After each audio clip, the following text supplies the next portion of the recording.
let's say you're socially anxious. Okay, so what happens when you're socially anxious? You go to a party, your heart's beating. Why? The party is a monster. Why? Because it's judging you. And it's judging you, it's putting you low down the dominance hierarchy, because that's what a negative judgment is. And that interferes with your sexual success. And that means that you're being harshly evaluated by nature itself.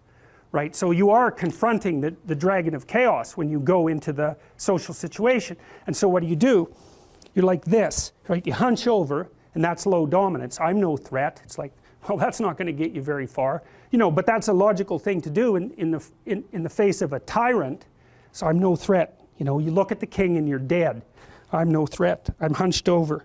And then what's happening internally? What are people thinking about me? What are people thinking about me? Am I looking stupid? Am I looking foolish? Geez, I'm awkward. I hate being here. Man, I'm sweating too much. It's all internalized, right? It's all self-focused. The eye isn't working. What do you tell people?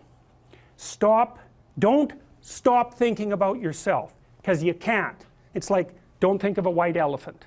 White elephant, white elephant, white elephant. You can't tell someone to stop thinking about something because they get caught in a loop. What you do with socially anxious people is you say, look at other people. Look at them, right? Why? Because if you look at them, you can tell what they're thinking.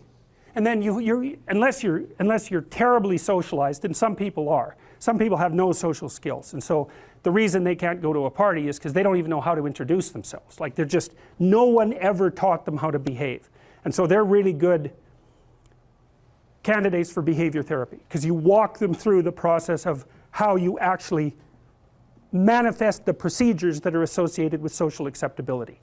But most people aren't like that. They have the ability. So if they're really introverted and high in neuroticism, they can usually talk quite well to someone one-on-one. Why? Because they look at them. Well, if I look at you, it's another thing to do if you're ever speaking to a group of people. Never speak to the group of people. That doesn't exist. You talk to individuals, and then they reflect for you the entire group, because they're all entrained. So you look at one person, they broadcast to you what everyone's thinking, and you know how to talk to one person. So it's easy.